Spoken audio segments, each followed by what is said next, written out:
As a listener of DNA Today, you've heard me interview countless guests about genetic testing. I'm sure you've thought to yourself, I wonder what my results would be. Now you can find out or gift it to someone else for the holidays. At Panacea, you can access affordable whole exome sequencing. That's analyzing all of your coding genes, genetic counseling, and physician oversight in a 10-minute workflow for under $1,000. As a DNA Today listener, you get 30% off. That's a $300 discount. Just use code DNA Today at seekpanacea.com. Again, that's code DNA Today at SEEKPANACEA.com for $300 off your kit. The link is also in the show notes. How is it that we find ourselves surrounded by such complexity, such elegance? The genes of you and me, the genes of you and me, we're all made of DNA. We're all made of the same chemical DNA. We're all made of DNA. We're all made of the same. Hi, you're listening to DNA Today, a podcast and radio show where we discover new advances in the world of genetics. From genetic technology like CRISPR to rare diseases to new research, we have you covered. For a decade, DNA Today has brought you the voices of leaders in genetics. I'm Keira Deneen. I'm a certified genetic counselor and your host.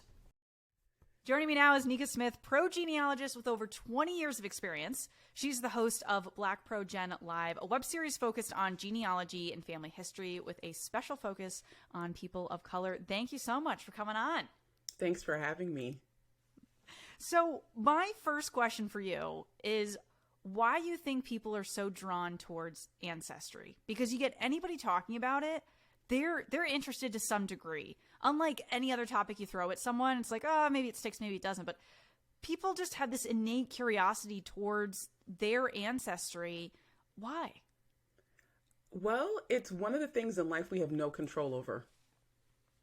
You That's know, a good point. you know what I mean? Like, we absolutely have no control over. Like, we can control, you know, I mean, obviously through things like the rhythm method and contraceptives, whether or not we have children.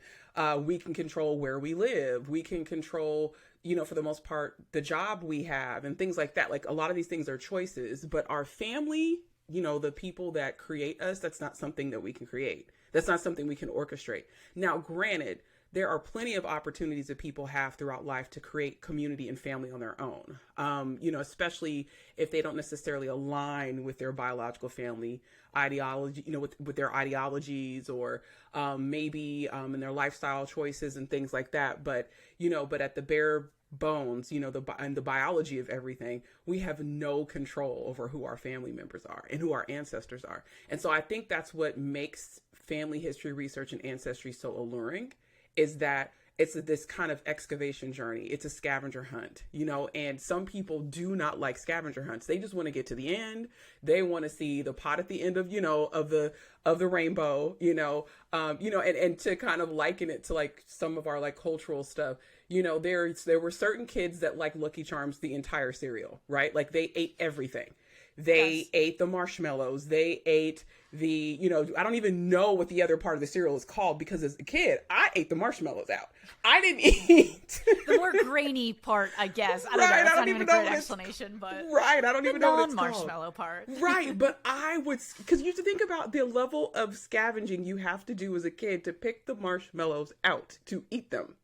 So it really kind of aligns, I think, to this conversation we're having around the you know, the alluring parts of tracing our family history and ancestry. It's, you know, we're picking out the marshmallows, and some people will only pick the ones that have certain colors. Some people will pick all of them. Some people will eat the entire thing. Some people don't even want to be bothered with the cereal at all because they eat something completely different. Maybe they like oatmeal, but we have to respect everyone's journey to get to this information. And usually the average person is interested. Their interest is piqued at some point in their lives. Yeah, I would agree with that. I think even just in my own family of people doing some ancestry research through different records, and we'll get into some of this as well as we go, but everybody's interested to a certain degree. And some people are like, all right, this is where I tap out. Like now we're getting a little bit too into this, but these are for the people that are super into it. So obviously it's very interesting, but can it also be valuable, useful information?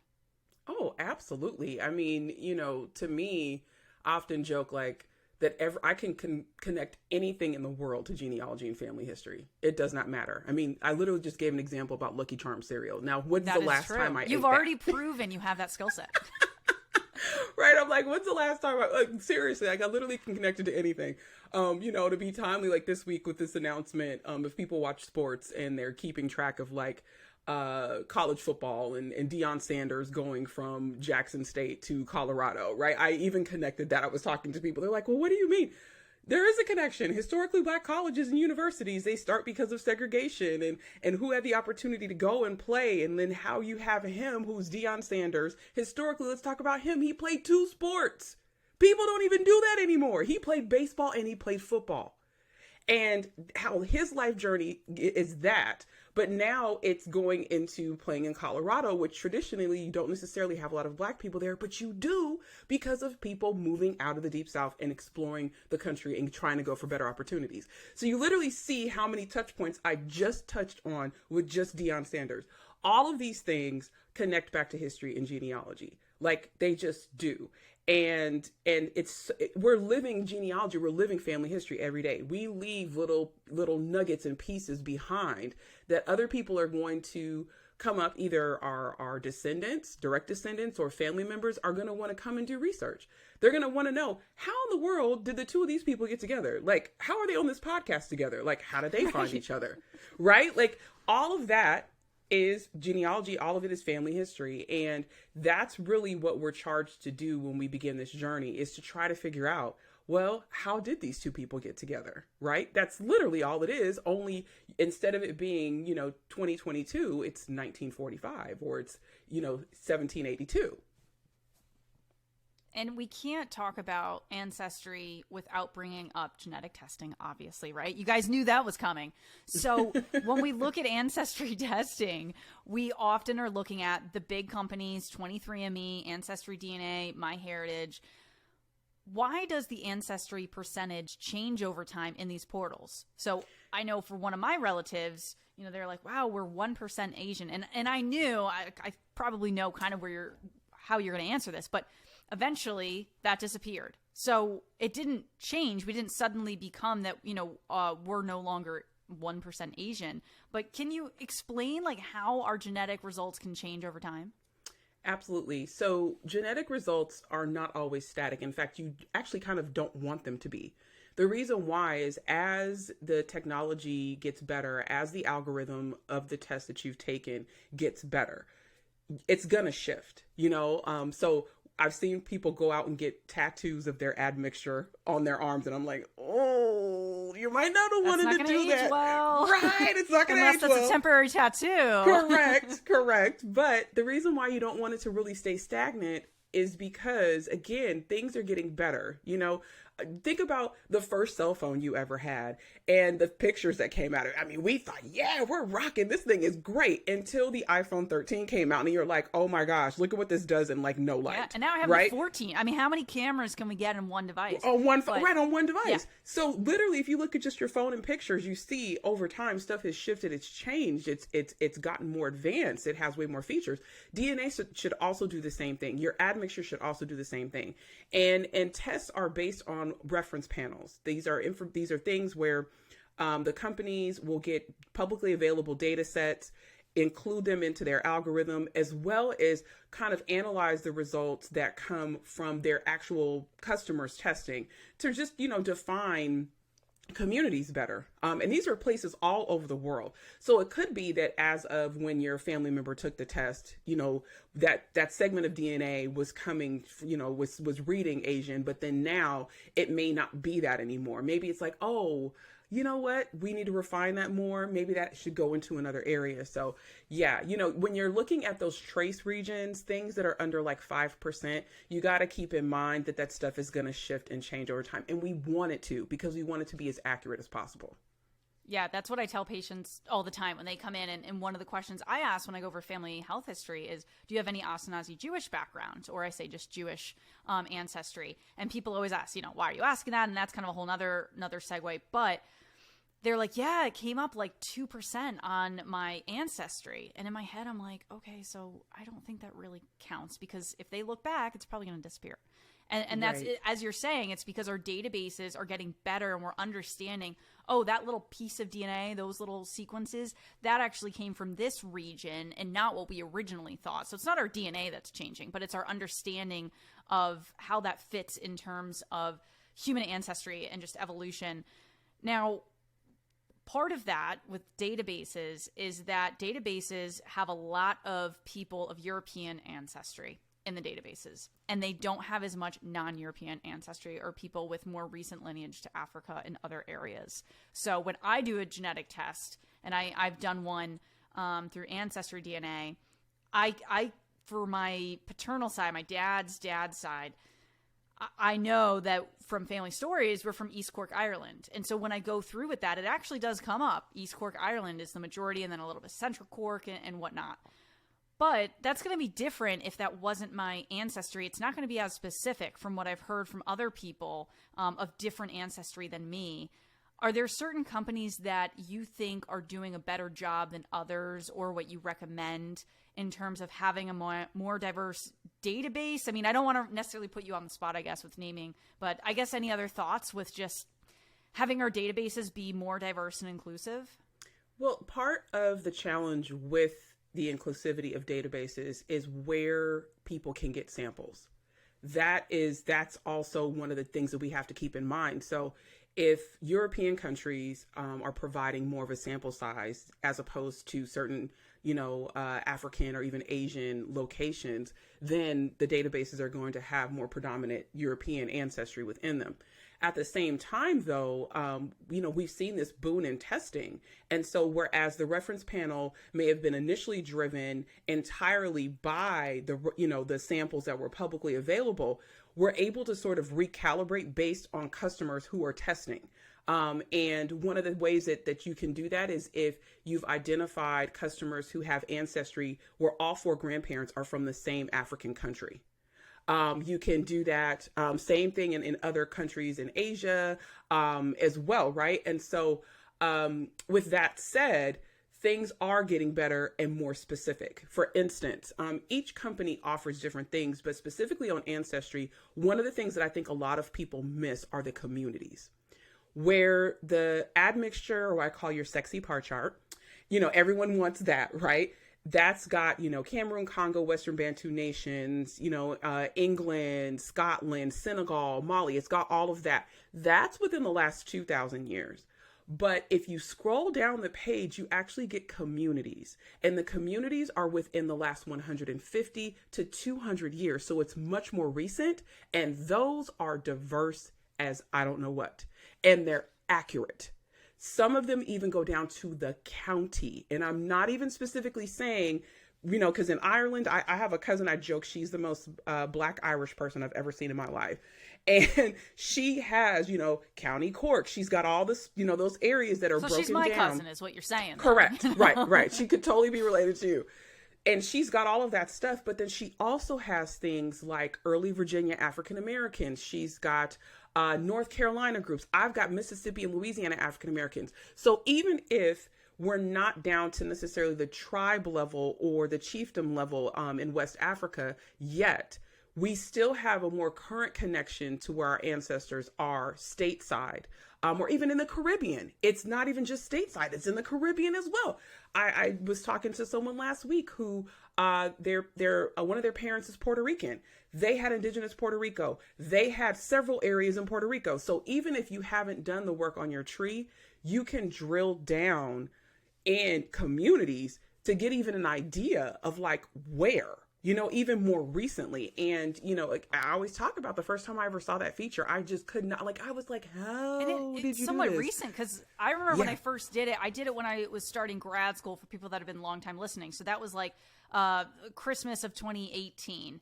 And so that's when I got one of my friends, shout out Annika, got that for me. And so I did it. And then I feel like later, that's when it popped up. Because for me, there's people from Ohio, New York, that's kind of different sides of the family there. But yeah, and I'm like, how are they able to do that with such recent ancestry? I mean, you're talking about like a few generations back. It really, that's like my great grandmother. That's not even that far. And it is accurate. Like I've never, it matches all the family stories. I'm like, it matches everything. Lying. Right. Like, and I really honestly feel like it's one of the most overlooked aspects of the current landscape of genetic testing. You know, I mean, I've tested with 23andMe, and even with 23andMe, there's also they attempt to break out certain regions a little bit, but it's based off of your matches and them having ancestors that people have self-identified as being from certain locations. Which that's going to be different than we looked at the genetics, and this is what we're correct. And so, you know, with that one, I have a cousin where, because he was born in, where was he born? In Trinidad. It said, oh, well, you've got ancestry in Trinidad. But when I traced this cousin's tree, his people were Jamaican. They moved to Trinidad. Right. That's the only reason why he was born there. So right. It's not like retroactively. It's like, no, his parents moved there and had him there. Yeah. Right. But you have to, again, with all of the technology, it's going to shift and change because we have to control for things like this. We have to control for migration and movement of people. You know, if you do any amount of research in the Caribbean, you know, those folks didn't always stay in the same place. They moved around where they had opportunity and work and things like that. And it's the same way in a bunch of other spots as well. The holiday season is upon us, which means we are all racking our brains trying to think of the perfect gift idea. Why not give the gift of health information? At Panacea, you can access affordable whole exome sequencing. That's analyzing all of your coding genes, genetic counseling, and physician oversight in a 10-minute workflow for under $1,000. This is astounding when you compare that to the average whole exome sequencing price of $8,800 just last year in 2021. By knowing your hereditary risk for diseases like cancer and cardiovascular disease, you and your doctors can create a targeted approach to help catch the disease before it becomes a problem. Their launch is starting with the residents of Florida, so if you live in another state or a different country, you can sign up on their website to be notified when testing is available in your area. As a DNA Today listener, you get 30% off. That's a $300 discount. Just use code DNA Today at seekpanacea.com. Again, that's code DNA Today at SEEKPANACEA.com for $300 off. And to make it easy, the link's in the show notes. Make preventative healthcare a reality with Panacea. So let's kick it up a notch. I want to ask some questions that I don't know the answers to, which is always really fun. I'm like, so how do you know I know these things? Oh, because you're an expert, Nicka. Come on. So I know the basic concept here, but to explore maternal versus paternal specific lineage, it's helpful on the maternal side to look at mitochondrial DNA, because that we're getting from, and I'm going to be using mom, dad in terms of kind of binary terms here, but, I'm having asterisks with everything I say here. Right. So you got the mitochondrial DNA from the maternal lineage, and then looking at the Y chromosome is helpful for the paternal lineage. So are there any kind of companies that you can name or ways that people can actually do this testing? Because people have DM'd me asking this, and I'm like, I don't know. I'm not an expert in Ancestry. I'm going to have to bring Nicka on the show. So how do you go about doing this? Because this is an extra level than me just spitting and sending it off to Ancestry DNA or 23andMe. This is a little bit different. Right. So for the mitochondrial testing and even the Y chromosomal testing, people need to be clear that these are direct line tests.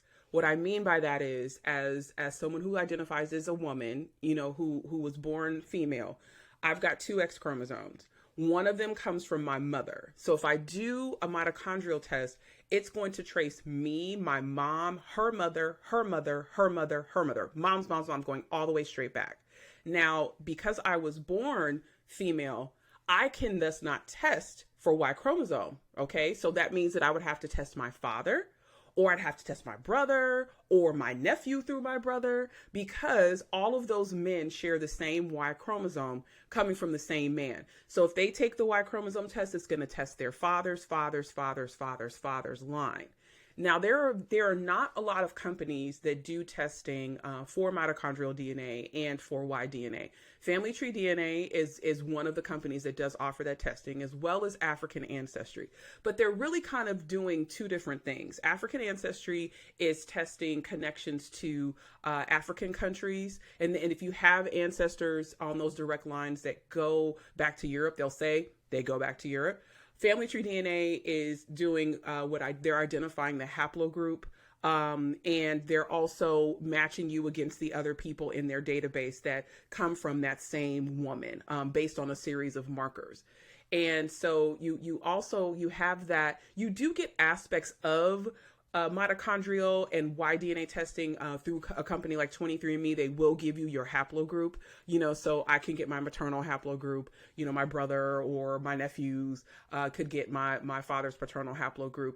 And I've actually learned how to work around, because what if you don't have people alive to do this testing? And, again, that's a big factor. Right. And, I was born female, so that Y is not coming to me. So nope, we're not going to find a Y in you. If we did, then something's going on. Bone marrow transplant, something. Right. I'm a Shimra. Right. It's going to be. Yes. Yeah. Right. Ooh, then I'd have to have you back on the show, do a whole thing on that. Right. So it would have to be something like that. But for certain lines of my family, I've, done the genealogy work to figure out who the direct descendants are of certain people, to be able to do those Y chromosome tests, or even do mitochondrial. For me, with my direct female line, it's been very interesting because, I'm L3B, and I actually have DNA matches from the autosomal perspective, again, from the autosomes, from the numbered chromosomes 1 to 22. I've got DNA matches on that specific side that I know the exact area and the state and the town and the village in Nigeria on. Wow. So it can get very specific if you're using the right data sets. Correct. So it's a couple of things, right? Like, I know my direct maternal line is L3B. It goes, to West Africa. But through admixture testing and DNA, and really it wasn't even because I carried the segment. It was because my grandmother and one of her great nieces did. We've got about 130 people tested on my maternal grandmother's side of the family. So when someone new pops up and it's not a name that we don't recognize, it's a name we don't recognize, we're like, who's that? Right? Like, we're just, we ask the question, like, wait a minute, I don't know who you are, and not like that. Your family tree. You've tested that many people? I mean, we that's have that. wild. Yeah. And literally, I don't think I've bought a kit for any of those people at all. They've all done it on their own. And I think this also, it goes to say, when you share the information that you are finding in your family history journey, people are going to want to help. They're going to want to learn more. They're going to want to absorb it themselves and see it for themselves. And on this particular branch of my family, once I said, hey, this testing is helping us identify new family members and all of that, people jumped right in. I didn't even have to ask. And so with that said, we can figure out very easily which sides people factor in on, because we have so many people tested. And these are all descendants of my grandmother's great-grandparents. That's how, and her grandparents were enslaved. All of my grandmother's grandparents were enslaved. All of them were. So the fact that we have, again, it's sort of, I would say it's probably the earliest sort of DNA project that I ever had. It's totally informed other things that I've done. One of the largest projects that I'm over, close to 8,000 people I've identified that are connected to one plantation, a set of plantations in, between Louisiana and Mississippi. And the only way I found out about it was because of DNA. That was it. I would have never found it on paper. Yeah, because how would we, with people of formerly enslaved ancestors, there's going to not be as much documents as other people will have. And you have an awesome YouTube video on this. We're going to link to it in the show notes. But could you share with us a little bit about how people can begin to track down their formerly enslaved ancestors and what records you recommend for people to seek? Because you've done this for your own family and helped other people and other families. Right. And I think one of the biggest thought processes that people have is that they just weren't documented, right? Like, at all. it's, and when you think about the fact that this was a system that was really driven on money, these were individuals who were walking around and they were literally money on two legs. So when you think about it from that vantage point, which, I mean, you have to sort of detach yourself emotionally from the fact that people themselves were monetized, not their work, not, you know, that people were monetized. Then you think about it from the different vantage point. How could I have documented that money on paper or that person on paper? Because that's my wealth. So to add to that, I think of the example I just gave with the 8,000. I knew my family going back to a certain period, but I kept finding all these matches from this county just across the state line. And it wasn't making sense. Like, why? We don't have anybody that was there. So how do I have, like, literally 30 people?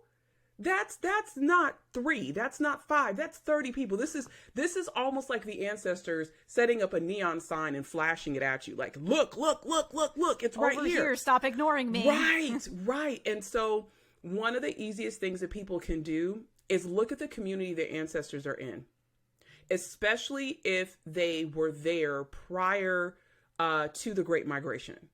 Meaning prior to early 1900s, really the 1950s or so, when folks were moving around. Look at the community that they're in. Who are the other African-American families that are there? Have you traced your ancestors as far back as you can get them? Have you gotten them to 1870 and 1880? Who is in community with them? Because with this group of 8,000, that's how I found the connection to slavery, was because they were all living around each other in 1870, 1880, 1900, 1910, 1920, 1930, 1940, 1950. They are all still living around each other now.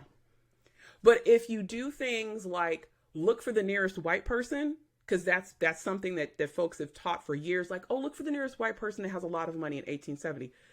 That's not foolproof, because there were a lot of folks who came down from the Northeast because we had a huge amount of land that and agriculture that could have failed. Our country really could have been in ruin, that they came down and leased. Those people may not even have owned enslaved people, but those formerly enslaved people, they likely were there before the war, and they can give you clues.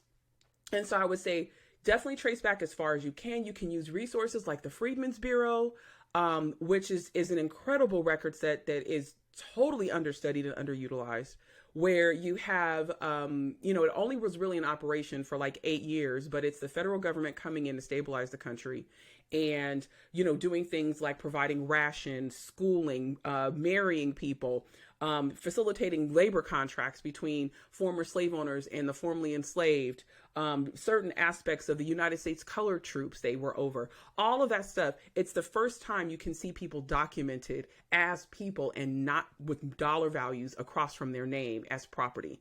So you have that. You've got probates and or successions where slaveholders died before 1865. They'll have an inventory of property, and that will include things like beds and carriages and wagons along with people. You also have things like, mortgages or even land transactions. A lot of people will come across those documents and think, oh, no one cares about 7% interest and this payment, not reading down to the bottom. Well, how did they secure that loan? Sometimes it's with people. So you will see, in consideration for the terms of this loan, so-and-so puts up the following Negro men and women slaves.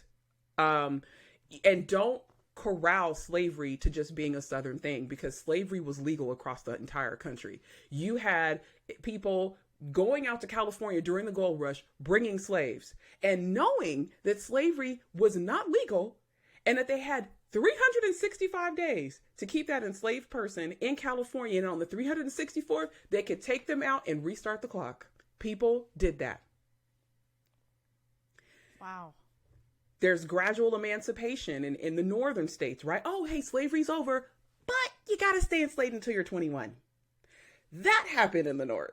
Then you have free people of color, individuals who were never enslaved, who typically lived in enclaves together to protect themselves. You had fugitive enslaved people. You know, folks just think it was very black and white, and it wasn't. And when we encounter these gray things, we don't understand how people lived in, but we live in gray stuff now. And people later are not going to understand how we lived in gray stuff.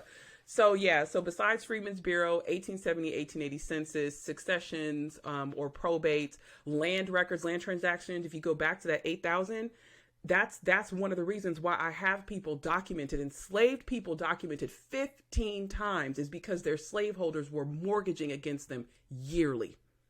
So that list of 250 people every year, because they're there as the collateral, it is serving as a census for me. That's exactly how I use it. I never would have thought to look at that. That's brilliant. People don't even, again, this is how you learn, right? Is, I love a good rabbit hole. Like, I have to have one every once in a while. You got to learn yourself, right? Oh, like, there's nothing better than that. You look at the clock, you're like, oh, I got to go to bed. Right. And for me, it's replicating me picking out the marshmallows from the Lucky Charms cereal. That's what the rabbit hole is for me. And so, yes, look at those transactions. The 8,000, their initial slaveholder lived in the North. He spent his year between Massachusetts and Mississippi. And if you look at his estate stuff in the North, they've got pews to the church he paid for. And look at this $130,000 debt to his brother. His brother has with him. On paper, just looks like a debt. But if you don't delve into what that was for, which was a plantation and slaves, you would be none the wiser. So yeah, check out those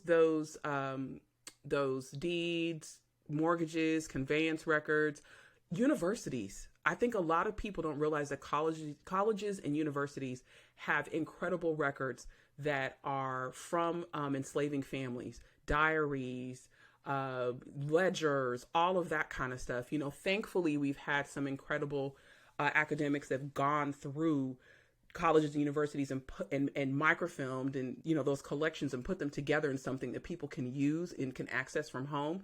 But there's still a lot of digitization that has to happen. So there are some places where you actually have to go there to see it. Historical societies, the same thing. Even your local courthouse, people don't even realize that this is for you. Your tax dollars are paying to keep these records. And if you are in a place where slavery happened and they have those records, you can walk into that courthouse and pull out a book and find them. And isn't that more exciting to be in person and finding it rather than sitting on your computer? Yeah, I said that as we're sitting on a computer talking about this. But, there's something the adventure to it, I feel like, of uncovering your ancestry and all that. And my goodness, you just have so many good tips and everything. We're going to link to multiple of your YouTube videos that I've enjoyed in the show notes for people to enjoy on there. But thank you so much, Nicka, for coming on.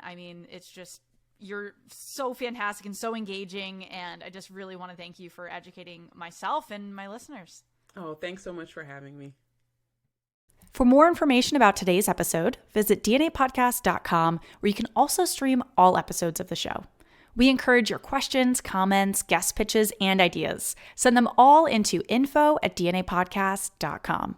Search DNA Today on Twitter, Instagram, YouTube, Facebook, so you can connect with us there. And a favor, please rate and review the podcast on Apple, Spotify, or wherever you listen. This truly helps us climb the charts and allow more genetic nerds like yourself to find the show. DNA Today is hosted and produced by myself, Keir Deneen. Our social media lead is Corinne Merlino. Our video lead is Amanda Andrioli. Thanks for listening, and join us next time to discover new advances in the world of genetics. The genes of you and me, the genes of you and they're all made of DNA. We're all made of the same chemical DNA.